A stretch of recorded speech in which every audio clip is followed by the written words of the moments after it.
আপনার উপার্জনের কত শতাংশ আপনি কোন খাতে খরচ করবেন? এই ধরনের একটা অনুসন্ধিৎসা কখনো চালিয়েছিলেন কি? একটা কিউরিওসিটি জেগেছে কি আপনার মনের মধ্যে? তাহলে আমি আপনাকে বলছি, আপনার উপার্জনের অর্ধেকটা আপনি খরচ করতে পারেন নিত্য প্রয়োজনের জন্য, যেটা আপনার মৌলিক চাহিদা।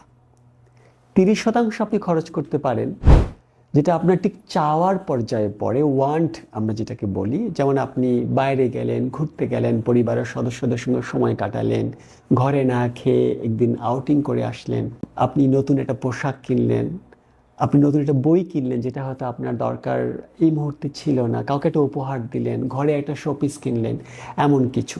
আর 20% আপনি খরচ করতে পারেন আপনার সেভিংস বা ফিউচার ইনভেস্টমেন্টের জন্য।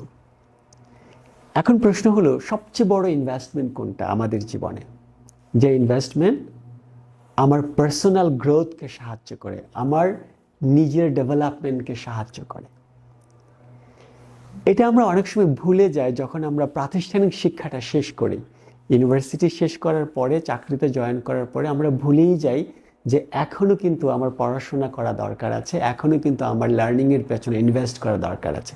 এটা অনেকেই করে থাকেন, অনেকে করেন না। আপনি যদি ক্যারিয়ারে খুব ভালো পরিবর্তন চান, সিগনিফিকেন্ট চেঞ্জ চান, নিজেকে একটা আপলিফট চান, সেক্ষেত্রে বলা হয় অন্তত 10% বা তার কাছাকাছি আপনাকে খরচ করতে হবে। আপনার ইনকাম যদি হয় 1,00,000 টাকা, আপনাকে বছরে অন্তত 10,000 টাকা আপনাকে খরচ করতে হবে পার্সোনাল গ্রোথ এবং ডেভেলপমেন্টের জন্য। সেক্ষেত্রে আরেকটা হিসাব আছে। ধরুন আপনি মনে করলেন যে আমি যেখানে আছি ভালো আছি, আমার তো ইনভেস্টমেন্ট করার প্রয়োজন নাই, আমার এটা চলে যাবে। সেখানেও একটা ভুল হয়। সেখানেও 2 থেকে 5% আপনাকে খরচ করতে হয় শুধুমাত্র নিজের লেভেলটাকে ধরে রাখার জন্য, নইলে পিছিয়ে পড়তে হয়। এখন আরেকটা বড় প্রশ্ন, আপনি কোন বয়সে কোন ধরনের শিক্ষার পেছনে ছুটবেন? বলা হয়ে থাকে বয়স যখন 20 থেকে 30, এই সময়টা আপনার লাইফ স্কিল, যেটাকে আমরা বলি সফট স্কিল বা ফাংশনাল স্কিল বা টেকনিক্যাল স্কিল, যে কোনো কিছুর পেছনে আপনি কিন্তু খরচ করতে পারেন। তখন আপনার স্পেশালাইজেশনটা তখনও সেভাবে গড়ে ওঠে না। কিন্তু আপনার বয়স যখন 30 পার হয়, 30 থেকে 50, এটা খুব গুরুত্বপূর্ণ একটা সময় ক্যারিয়ারের জন্য। তখন আপনাকে ফ্যামিলি এবং লাইফের অন্যান্য রেসপন্সিবিলিটিস, আপনার জব, এই সবগুলোর সঙ্গে ব্যালেন্স করে তখন লার্নিংয়ের সিদ্ধান্তটা নিতে হয় এবং প্রয়োজন মাফিক সিদ্ধান্তটা নিতে হয়। আর বয়স যখন 50 পার হয়ে যায়, তখন একেবারেই সুনির্দিষ্ট কিছুর জন্য আপনি লার্নিংয়ের ইনভেস্টমেন্ট করবেন।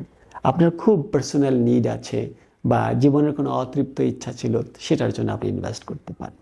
তাহলে আমরা যদি লার্নিংয়ের এবং বাজেটের এই পলিসি মেনটেন করি, আমরা এগিয়ে থাকব। সামনেই আমাদের নতুন বছর শুরু হতে যাচ্ছে।